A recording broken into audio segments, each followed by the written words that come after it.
Saudara, acara pemecahan rekor tarik tambang terpanjang di Makassar, Sulawesi Selatan berakhir tragis.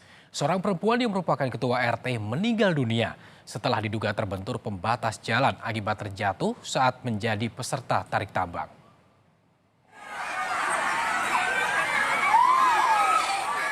Tubuh Masita terkapar. Ia terluka parah di bagian kepala. Warga sekitar berupaya menolong korban. Namun nyawa Masita tak tertolong. Ia jadi salah satu korban tarik tambang maut di Makassar, Sulawesi Selatan minggu kemarin.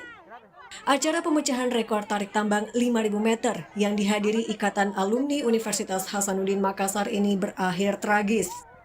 Akibat terjatuh dan terseret di aspal, sejumlah korban pun berjatuhan. Termasuk Masita yang tewas akibat peristiwa ini. Sementara 11 orang mengalami luka-luka. Dari kegiatan tarik tambang itu ada terjadi insiden sampai ada yang korban meninggal. Olah TKP sudah dilakukan. Dari hasil pemeriksaan diketahui penyelenggara acara belum meminta izin kepada polisi, sehingga tak ada pengamanan khusus. Jenazah sang ketua RT Masita sudah dimakamkan. Sementara 8 korban luka kini dapat dipulangkan. Nila Rustam, Kompas TV, Makassar, Sulawesi Selatan.